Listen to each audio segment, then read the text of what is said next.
છું પરવીન પઠાણ અને ગુજરાતી વાત પ્રોગ્રામમાં તમારું સ્વાગત કરું છું। આજે આપણે આપણા પ્રોગ્રામમાં જાણીશું કે આપણા ગુજરાત રાજ્યમાં દિવસ દરમિયાન કઈ કઈ ઘટનાઓ બની છે અને કેવી રીતે બની છે, કયો છે સોશિયલ મીડિયાનો હોટ ટોપિક મુદ્દો, તે સમગ્ર જાણકારી વિસ્તારપૂર્વક આપણા આજના આ પ્રોગ્રામમાં આપણે નિહાળીશું।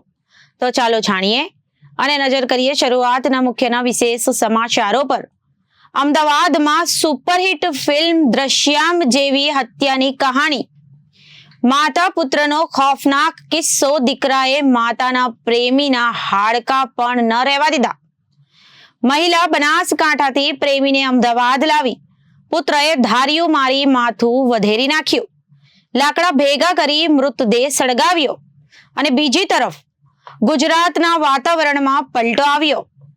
પંચમહાલ, વલસાડ, છોટાઉદેપુરમાં ગાજવીજ સાથે વરસાદ વરસ્યો અને બીજી તરફ રાજ્યના તમામ અભયારણ્યો અને રાષ્ટ્રીય ઉદ્યાનોમાં પ્રવાસીઓના પ્રવેશ પર પ્રતિબંધ મૂકવામાં આવ્યો છે। અને બીજી જગ્યાએ સુરતમાં ઓવરસ્પીડમાં દોડતી લક્ઝુરિયસ કારે સુરતમાં પરિવારને કચડ્યો, 2ના મોત નીપજ્યા, સગર્ભા સહિત 4ને ઈજા પહોંચી। અને બીજી જગ્યાએ રાજકોટ ગેમ ઝોન ટ્રેજેડી, અગ્નિકાંડે વધુ એક જીવ લીધો છે। મૃતક પુત્રના વિયોગમાં પિતાનું પણ મોત નીપજ્યું છે। અને બીજી તરફ પાલીતાણાના શેત્રુંજી ડેમમાં ગઈકાલે સાંજના નહાવા ગયેલા 2 યુવકો ડૂબ્યા હોવાના સમાચાર સામે આવ્યા છે। તો બીજી જગ્યાએ પરિણીત યુવકને પરિણીત યુવતીને મળવા જવું ભારે પડ્યું, પતિ આવી જતા આખો ખેલ બગડ્યો।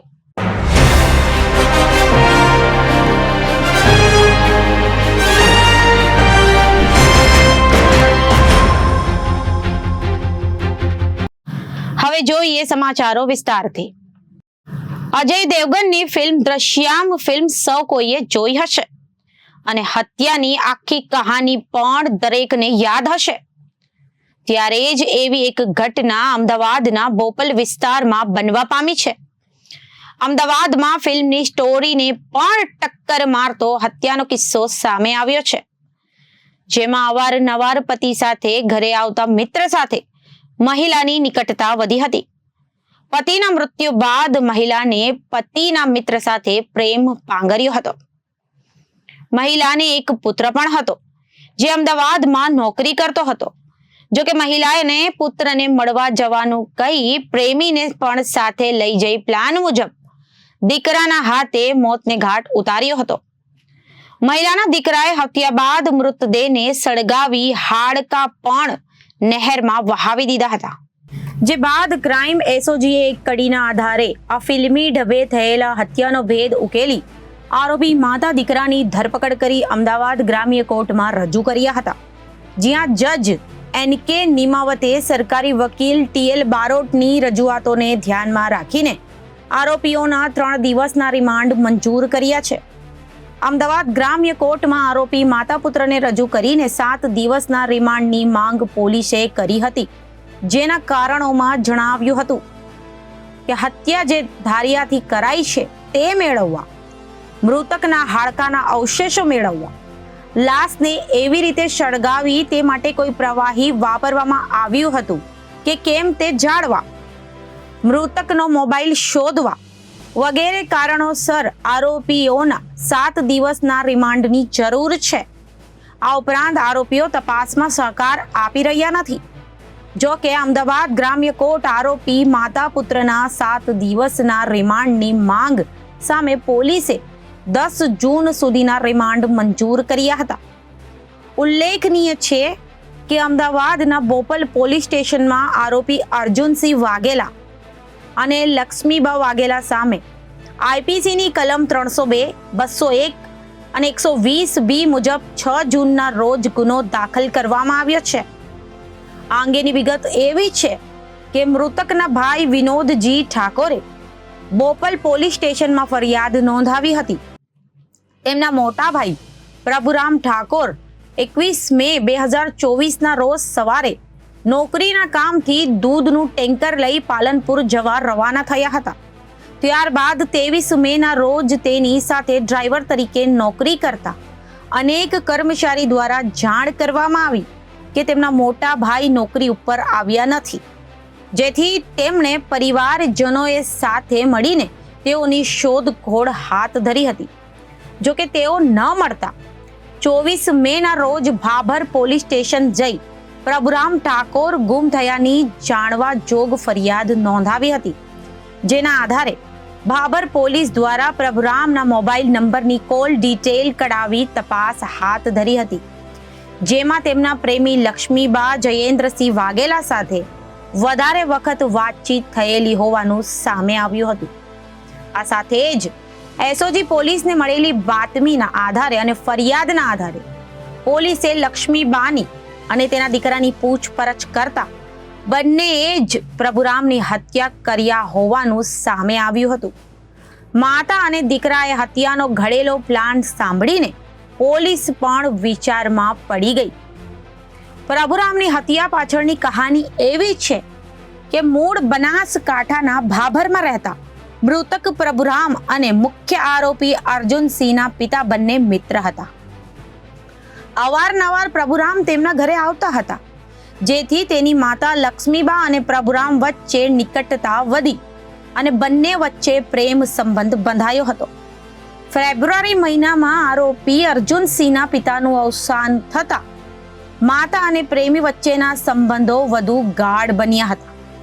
આ પ્રેમ સંબંધ 3 થી 4 વર્ષ સુધી ચાલતો રહ્યો હતો, જેમાં માતાનો પ્રેમ સંબંધ પસંદ ન આવતા પુત્રએ માતા સાથે મળીને હત્યાનો પ્લાન ઘડ્યો હતો, જેમાં 21 મે 2024ના રોજ લક્ષ્મીબા વાઘેલા પ્રેમી પ્રભુરામ ઠાકોરને બાબરથી દીકરાને કામ હોવાથી અમદાવાદ મળવા જવાનું હોવાનું કહીને સાથે લઈને આવી હતી, જ્યાં બોપલમાં રહેતા તેના દીકરા અર્જુનસિંહ વાઘેલાના ઘરે લઈ ગઈ હતી. બીજા દિવસે વહેલી સવારે અર્જુનસિંહ પ્રભુરામને કુદરતી હાજતે જવાનું કહીને લઈ ગયો હતો, જ્યાં વહેલી સવારે અર્જુનસિંહે પ્રભુરામના માથામાં ધારિયાનો ઘા મારી મોતને ઘાટ ઉતાર્યા હતા, જે બાદ આજુબાજુમાં પડેલા લાકડા ભેગા કરીને મૃતદેહને સળગાવી દીધો હતો, જે બાદ કોઈને ભનક પણ ન લાગે તે મૃતકનો ફોન પણ એક જગ્યાએ ફેંકી દીધો હતો. આ ઘટનાની 2 થી 3 દિવસ બાદ ફરી આરોપી ઘટના સ્થળે પહોંચ્યો હતો, જ્યાં પ્રભુરામના પડેલા હાડકા લઈને કેનાલમાં નાખી દીધા હતા. આ સમગ્ર ઘટના બાદ અર્જુનસિંહ જે જગ્યાએ કામ કરતો હતો ત્યાંથી એસઓજીને બાતમી મળી હતી કે અર્જુનસિંહે કોઈકની હત્યા કરી છે. આ બાતમી અને ભાભર પોલીસ સ્ટેશનમાં મળેલી ફરિયાદના આધારે હત્યાની સમગ્ર ઘટના ઉજાગર થઈ હતી. હાલમાં બોપલ પોલીસે 302 મુજબ ગુનો દાખલ કરીને મુખ્ય આરોપી અર્જુનસિંહ વાઘેલા અને તેની માતા લક્ષ્મીબા બંનેની ધરપકડ કરી આગળની કાર્યવાહી હાથ ધરી છે. હવામાન વિભાગે ગુજરાતમાં આગામી 7 દિવસ વરસાદની આગાહી કરી છે, ત્યારે આજે સવારથી જ ગુજરાતના વાતાવરણમાં મોટો પલટો જોવા મળ્યો છે. ગુજરાતના અનેક જિલ્લાઓમાં વરસાદનું આગમન થયું છે. આ કારણે સ્થાનિક લોકો ખુશ થઈ ગયા છે. વરસાદ આવતા વાતાવરણમાં ઠંડક પ્રસરી છે, તો કેટલાક જિલ્લામાં ધોધમાર વરસાદથી પાણી ભરાયાની સ્થિતિ પણ સર્જાઈ છે. આજે વહેલી સવારે વલસાડ, વાપી, છોટાઉદેપુર, પંચમહાલ જિલ્લાઓમાં વરસાદ નોંધાયો હતો. વલસાડ જિલ્લામાં વહેલી સવારે વાપી, ઉમરગામ અને સંઘ પ્રદેશ સેલવાસ દમણમાં ગાજવીજ સાથે ભારે વરસાદનું આગમન થયું છે. વરસાદ પડતાની સાથે જ કેટલાક વિસ્તારોમાં વીજળી ગુલ થઈ ગઈ હતી, તો કેટલાક વિસ્તારમાં રસ્તા ઉપર પાણી ભરાયા. જો કે રસ્તાઓ પાણી થતા લોકો હરખાયા છે. વલસાડ જિલ્લાના અન્ય તાલુકાઓમાં પણ વરસાદ પડવાની શક્યતા છે. વહેલી સવારથી જ જિલ્લામાં વાદળછાયું વાતાવરણ છવાયું છે.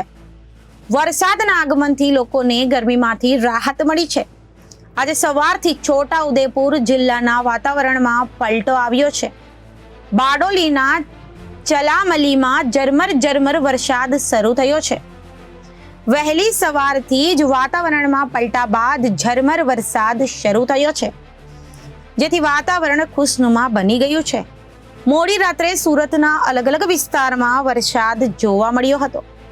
વરસાદ પડતા વાતાવરણમાં ઠંડક પ્રસરી છે. ક્યાંક ધીમી ધારે તો ક્યાંક ભારે વરસાદ જોવા મળ્યો હતો. ભારે પવન અને વીજળીના કડાકા ભડાકા સાથે વરસાદનું આગમન થયું છે.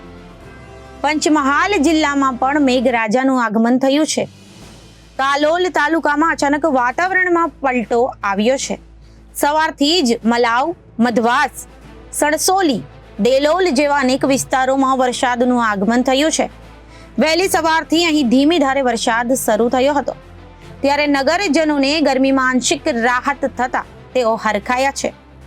આમ ચોમાસાની વિધિવત શરૂઆત થતી હોય તેવા દ્રશ્યો અહીં જોવા મળ્યા છે. રાજ્યમાં 15 જૂનથી 15 ઓક્ટોબર સુધી તમામ અભયારણ્યો અને રાષ્ટ્રીય ઉદ્યાનોમાં પ્રવાસીઓના પ્રવેશ પર પ્રતિબંધ મૂકવામાં આવ્યો છે. 16 ઓક્ટોબર બાદ પ્રવાસીઓ ફરીથી મુલાકાત લઈ શકશે. ચોમાસા દરમિયાન 15 જૂનથી 15 ઓક્ટોબર સુધી રાજ્યના તમામ અભયારણ્યો અને રાષ્ટ્રીય ઉદ્યાનોમાં પ્રવાસીઓના પ્રવેશ પર પ્રતિબંધ રહેશે. 16 ઓક્ટોબરથી તમામ અભયારણ્યો અને રાષ્ટ્રીય ઉદ્યાનો પ્રવાસીઓ માટે રાબેતા મુજબ ચાલુ રહેશે. વન્ય પ્રાણી સંરક્ષણ અધિનિયમ 1972ની કલમ 28 અને 33ની જોગવાઈ મુજબ ચોમાસા દરમિયાન ભારે વરસાદને કારણે અચાનક પૂર અને ચક્રવાત જેવી પરિસ્થિતિને પહોંચી વળવા તેમજ આ દરમિયાન અનેક પક્ષીઓ, પ્રાણીઓ, સરીસૃપ વગેરે પ્રજાતિઓ માટે પ્રજનન કાળ હોવાથી તેમાં અવરોધ થવાની શક્યતાને ધ્યાનમાં લેતા ગુજરાતના તમામ અભયારણ્યો તેમજ રાષ્ટ્રીય ઉદ્યાનો ખાતે આવતા પ્રવાસીઓના પ્રવેશ પર પ્રતિબંધ રહેશે. ગુજરાતના તમામ અભયારણ્યો અને રાષ્ટ્રીય ઉદ્યાનો ખાતે આવતા પ્રવાસીઓને પ્રવેશ પર પ્રતિબંધ અંગે જાહેરનામું પ્રસિદ્ધ કરવા અંગે સૂચના આપવામાં આવી છે. 16 ઓક્ટોબરથી તમામ અભયારણ્યો તેમજ રાષ્ટ્રીય ઉદ્યાનો પ્રવાસીઓ માટે રાબેતા મુજબ ચાલુ કરવાના રહેશે. તેમજ રાજ્યના chief wildlife warden N શ્રીવાસ્તવે અખબારી યાદીમાં પણ જણાવ્યું હતું કે રાજ્યમાં આજથી 5 દિવસ હળવાથી મધ્યમ વરસાદની હવામાન વિભાગે આગાહી વ્યક્ત કરી છે. હવામાન વિભાગની આગાહી મુજબ આજે દક્ષિણ ગુજરાતના 6 જિલ્લામાં અને સૌરાષ્ટ્રના 3 જિલ્લામાં હળવાથી મધ્યમ વરસાદ વરસી શકે છે. સૌરાષ્ટ્રના ગીર સોમનાથ, અમરેલી અને ભાવનગરમાં આજે વરસાદ વરસી શકે છે. તો આજે છોટાઉદેપુર, નર્મદા, તાપી, ડાંગ, નવસારી અને વલસાડમાં પણ ગાજવીજ સાથે વરસાદની હવામાન વિભાગે આગાહી વ્યક્ત કરી છે. આ તરફ સંઘ પ્રદેશ દાદરા નગર હવેલીમાં પણ વરસાદની શક્યતા હવામાન વિભાગે વ્યક્ત કરી છે. તો અમદાવાદ અને ગાંધીનગરમાં આગામી 5 દિવસ વરસાદની શક્યતા નહિવત જોવા મળી રહી છે. ત્યારે આગામી સપ્તાહથી ગરમીથી આંશિક રાહત મળવાની હવામાન વિભાગે શક્યતા વ્યક્ત કરી છે. સુરતમાં અકસ્માતો સતત સર્જાતા રહે છે. જો કે શુક્રવારે મોડી રાત્રિએ સર્જાયેલા અકસ્માતે શોકની કાલીમા સર્જી છે. ઓવર સ્પીડમાં દોડતી લક્ઝુરિયસ કારે રાત્રિના 2 વાગ્યે રસ્તા પર હવા ખાવા બેઠેલા એક જ પરિવારના સંબંધીઓને અડફેટે લીધા હતા, જેથી 29 વર્ષના માસા, 6 વર્ષના તેના ભત્રીજાનું મોત નીપજ્યું હતું. જ્યારે સગર્ભા સહિતના 4 વ્યક્તિઓને ઈજાઓ પહોંચતા સારવાર માટે હોસ્પિટલ ખસેડવામાં આવ્યા છે. સુરતમાં નવા બની રહેલા રિંગ રોડનું કામ હજુ શરૂ છે. થોડા ભાગ શરૂ થઈ ગયો છે, ત્યારે હવા ખાવાનું સ્થળ બની ગયું હોય તેમ આ રોડ પર લોકો રાત્રિના સમયે બેસવા આવતા હોય છે. રાત્રિના સમયે હવા ખાવા આવેલા વાઘાણી વાવડિયા પરિવારને ક્યાં ખબર હતી કે આ તેમના માટે કાળ સમાન સાબિત થશે, કારણ કે હોન્ડા સિટી કારે 4 જેટલા 2 વ્હીલરને પણ ઉડાડતા એક બાઇક કારની નીચે આવી જતા તેને પણ ધસડ્યું હતું. રાત્રિના 2 વાગ્યા આસપાસ મોટા વરાછા રિંગ રોડ વિસ્તારમાં દુખિયાના દરબાર પાસે અકસ્માત સર્જાયો હતો. પૂરપાટ ઝડપે દોડી રહેલી કારના ચાલકે કારના સ્ટેરિંગ પરથી કાબુ ગુમાવતા અકસ્માત સર્જાયો હતો. અકસ્માતમાં ગંભીર રીતે ઈજાગ્રસ્ત થયેલાઓને વરાછા વિસ્તારમાં આવેલી ખાનગી હોસ્પિટલમાં 4 રસ્તે ખસેડવામાં આવ્યા છે. ઘટનાની જાણ થતાં ઉત્તરાણ પોલીસ દ્વારા આ કાર ચાલકની ધરપકડ કરવામાં આવી છે. હાલ તો અકસ્માતે મોતનો ગુનો નોંધીને વધુ તપાસ હાથ ધરવામાં આવી છે. મૃતકના સંબંધીએ કહ્યું કે બહેન ગામડેથી આવી હતી, જેથી સંબંધીઓ અને અમે બધા ત્યાં બેસવા ગયા હતા. અચાનક રાત્રિના સમયે 100 થી વધુની સ્પીડમાં કાર ચાલક અમારા ઉપર ધસી આવ્યો હતો. કંઈક સમજીએ તે અગાઉ જ કારના ટાયર અમારા પર ફરી વળ્યા હતા. હું બેભાન થઈ ગયો હતો. પગમાં, છાતી અને એક હાથમાં ઈજા થઈ છે. પરિવારમાં ભાણેજ અને જીજાજી એક્સપાયર થઈ ગયા છે. મારું નામ જિગ્નેશ મિયાણી. શું ઘટના બની છે અને તમારી માંગ શું? ઘટના એવું હતું, કાલે રાત્રે મારી મારી બહેનો અને બંને મારા પટેલ તેમજ મારો ભાણો અને એક નાની બેન અને નાનો ભાઈ ત્યાં વેલંજા પાસે રિંગ રોડે બેઠા હતા. એકદમ સાઈડમાં બેઠેલા હતા અને ત્યાંથી એક કાર ચાલક ફૂલ ઝડપથી કાર ચાલકે ડાયરેક્ટ ત્યાં આવે, જ્યારે સ્પેશિયલ વગાડવા માટે આવ્યો એટલા બધા અંદર જઈને ડાયરેક્ટ માથે ગાડી ચડાવી દીધી. એમાં મારો એક ભાણો એક્સપાયર થઈ ગયો છે અને એક મારા જીજાજી એક્સપાયર થઈ ગયા છે. અત્યારે હોસ્પિટલમાં 5 જણા દાખલ છે. અને હવે તમારી શું માંગ છે?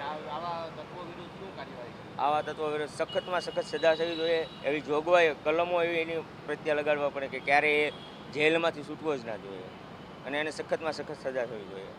ગઈકાલે ઉત્તરાયણ પોલીસ સ્ટેશનની હદમાં દુખિયાના દરબાર જે રિંગ રોડ જે છે ત્યાં આ કામના ફરિયાદી અને જે ભોગ બનનાર જે છે એ રાત્રે 11:30 વાગ્યાના આસપાસ ત્યાં પોતાના બાઇકો પાર્ક કરી અને રોડની સાઈડમાં બેસી અને વાતો કરતા હતા. એ વખતે આ જે કાર ચાલક જે છે કે જેનો રજિસ્ટ્રેશન નંબર છે GJ05 CD0820, એ કાર ચાલકે પોતાની જે કાર જે છે એ ફૂલ ઝડપે અને એકદમ બેફિકરાઈથી ચલાવી આ જે લોકો ત્યાં બેઠેલા હતા એ લોકોને ટક્કર મારી અને અકસ્માત કરેલો, જેથી પોલીસને તાત્કાલિક 100 નંબર સુરત પોલીસ કંટ્રોલ મારફતે જાણ થતાં પોલીસની PCR વાન તાત્કાલિક ત્યાં પહોંચી ગયેલી અને આ કારનો જે ચાલક હતો એને તાત્કાલિક પોલીસે ડિટેન કરી લીધેલો. એને ડિટેન કરી તરત જ પોલીસે પહેલું કામ એને ત્યાં એનું મેડિકલ માટે મોકલી આપેલો, એનું બ્લડ સેમ્પલ લેવા માટે કે એ આલ્કોહોલ લીધું છે કે કેમ. અને આ કામે જે ઈજા પામનાર જે હતા એ લોકોને પીપી માણિયા હોસ્પિટલમાં લઈ જવામાં આવેલા અને ત્યાં સારવાર દરમિયાન એ પૈકી 3 ઈસમોનું મરણ ગયેલ છે. કેટલી ગંભીર ઘટના કહી શકાય છે અને આલ્કોહોલનું પ્રમાણ આવ્યું છે. આ ખૂબ જ ગંભીર ઘટના છે ખરેખર એમ. અને અત્યારમાં જે પ્રાથમિક પૂછપરછ જે આરોપીની કરી છે એમાં અત્યારે એનું કહેવું એવું છે કે એ ગઈકાલે સવારે લગભગ 3 વાગે એના કોઈ સંબંધી જે છે એમનો કેન્સર થયેલું હોય અમદાવાદ મૂકવા માટે ગયેલો હતો અને પરત આવતા વખતે ગાડીમાં એકલો હતો અને એ વખતે ત્યાં આ જે બનાવ જે છે બનેલો છે. તેમ છતાં પોલીસ આ ગુનાની તપાસમાં FSL, RTO અને એ સિવાય જે કંઈ વૈજ્ઞાનિક પદ્ધતિઓ હશે એ તમામનો ઉપયોગ કરી અને ઘટનાનું સાચું કારણ શોધી અને આરોપી વિરુદ્ધ કડકમાં કડક કાર્યવાહી કરવામાં આવશે. કેટલી ગંભીર ઘટના, કઈ રીતે, કેટલા બાઇકો હતા, કેટલા લોકોને અડફેટમાં લીધા, કઈ રીતે આખો માહોલ? આમાં કુલ 7 માણસોને અડફેટમાં લીધા છે. એમાંથી 3 જે ભોગ બનનાર જે છે એ મરણ ગયેલ છે અને 4 હાલમાં ત્યાં સારવાર કરે છે. એમાંથી 3ની જે કન્ડિશન જે છે એ હાલમાં સુધારા ઉપર છે. એક જે ભોગ બનનાર જે છે એ થોડીક ક્રિટિકલ કન્ડિશન છે હાલમાં. રાજકોટ TRP ગેમ ઝોન અગ્નિકાંડમાં માસૂમ બાળકો સહિત કુલ 27 નિર્દોષ લોકોએ જીવ ગુમાવ્યો હતો. આ ઘટનાએ રાજકોટ સહિત સમગ્ર રાજ્યને હચમચાવી દીધો હતો. પીડિત પરિવાર દ્વારા ન્યાયની સતત માંગ કરાઈ રહી છે. ત્યારે વિવિધ ટીમ દ્વારા કેસમાં તપાસનો ધમધમાટ ચાલુ છે. આ વચ્ચે એક દુઃખદ સમાચાર સામે આવ્યા છે. રાજકોટ ગેમ ઝોન અગ્નિકાંડમાં પુત્ર ગુમાવનારા પિતાનું મોત નીપજ્યું છે. પુત્રના વિયોગમાં પિતાનું મોત થયું હોવાનું સામે આવ્યું છે. પ્રાપ્ત માહિતી મુજબ રાજકોટ ગેમ ઝોન અગ્નિકાંડમાં 27 લોકોએ જીવ ગુમાવ્યો હતો. મૃતકોમાં વિશ્વરાજસિંહ જાડેજા પણ સામેલ છે. વિશ્વરાજસિંહ જાડેજા TRP ગેમ ઝોનમાં નોકરીના પ્રથમ દિવસે આવ્યા હતા અને વિકરાળ આગ લાગતા તેમનું મોત થયું હતું. આશાસ્પદ વિશ્વરાજ જાડેજાના મોતથી તેમના પરિવારમાં ભારે શોક વ્યાપી ગયો છે. માહિતી મુજબ ગેમ ઝોન અગ્નિકાંડમાં ગુમાવેલા પુત્રના વિયોગમાં પિતા જશુભા હેમુભા જાડેજા આઘાતમાં સરી પડ્યા હતા. તેમની તબિયત પણ લથડી હતી. દરમિયાન છેલ્લા 2 દિવસથી જશુભા જાડેજા દીકરાના નામનું રટણ કરી રહ્યા હતા. દુઃખદ વાત એ છે કે પુત્રના વિયોગમાં હવે પિતાએ પણ જીવ ગુમાવ્યો છે. અમુક જ દિવસોમાં ઘરના 2 સભ્યોને જીવ ગુમાવતા પરિવારમાં ભારે શોક જોવા મળી રહ્યો છે. તમને જણાવી દઈએ કે રાજકોટ ટીઆરપી ગેમ ઝોન અગ્નિકાંડમાં જેમ જેમ તપાસ આગળ વધી રહી છે તેમ તેમ ચોંકાવનારા ખુલાસા થઈ રહ્યા છે.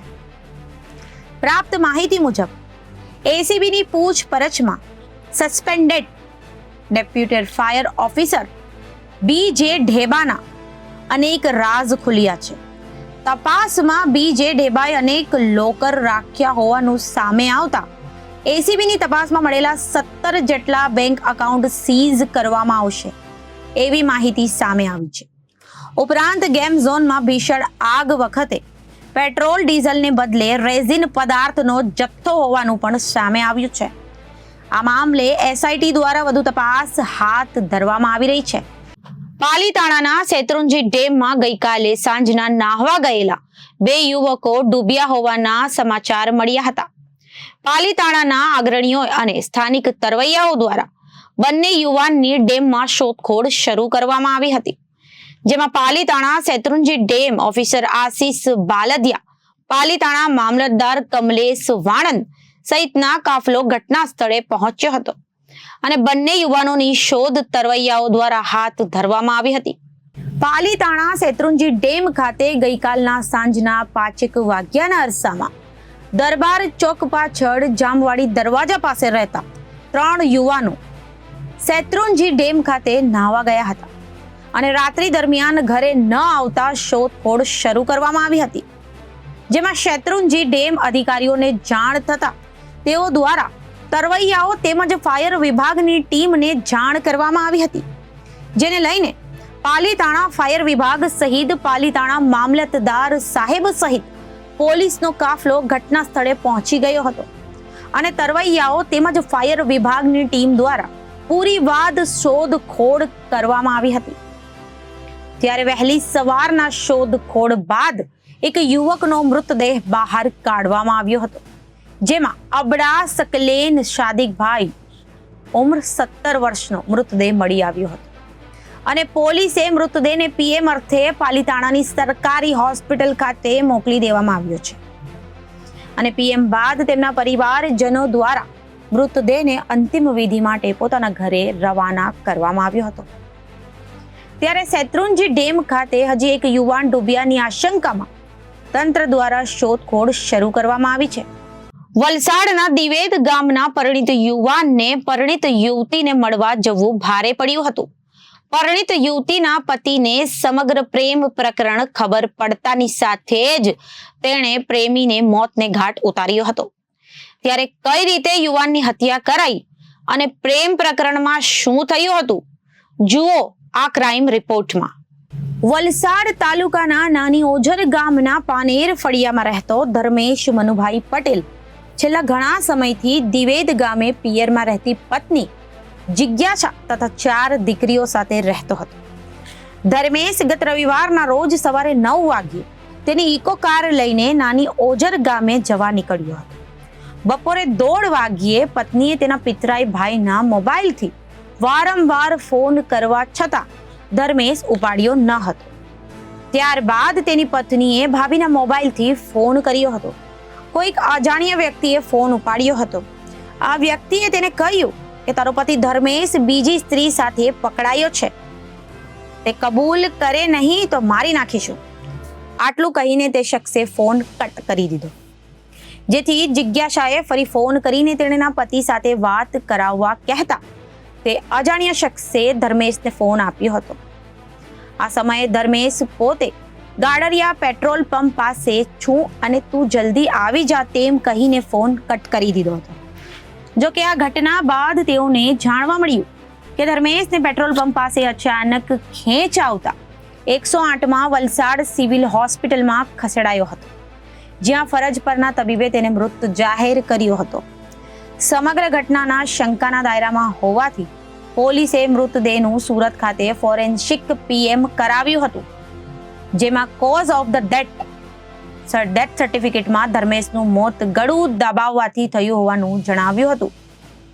જે અંગે મૃતકના પરિવારજનોએ તપાસ કરાવતા જાણવા મળ્યું હતું કે ગાડરિયા ગામે રહેતો જેકી પટેલની પત્ની રેશમા બ્રામા તેની કંપનીમાં નોકરી કરે છે. તેણી મૃતક ધર્મેશની ઇકો ગાડીમાં કંપનીમાં અવરજવર કરતી હતી. આ ઘટનામાં ધર્મેશ રેશમાને પોતાની ઇકો ગાડીમાં વલસાડ લઈ ગયો હતો અને પરત ગાડરિયા પેટ્રોલ પંપ આગળ ઉતારી દીધી હતી. તે જ સમયે રેશમાના પતિ જેકીએ બંનેને પકડી પાડ્યા હતા. રેશમાના પતિને બંને વચ્ચે આડો સંબંધ હોવાની શંકા ગઈ હતી. તેથી તેના પતિએ રોણવેલ ગામે રહેતા તેના મિત્ર સંકેત પટેલને સ્થળ ઉપર બોલાવ્યો હતો. ત્યારબાદ બંને મળીને ધર્મેશનું ગળું દબાવી હત્યા કરી નાખી હતી. ફોરેન્સિક પીએમ રિપોર્ટ તથા તથ્યો અને ઘટના નજીકથી મળેલી સીસીટીવી ફૂટેજના આધારે સમગ્ર ગુનાનો ભેદ ઉકેલાયો હતો. આમ વલસાડ રૂરલ પોલીસે જેકી પટેલ તથા સંકેત પટેલ સામે ગુનો નોંધ્યો બાદ બંનેની ધરપકડ કરી છે. તો અત્યારે ગુજરાતની વાતમાં વિરામ લઈએ. વધુ સમાચારો માટે જોતા રહો જનાદેશ ન્યૂઝ. નમસ્કાર.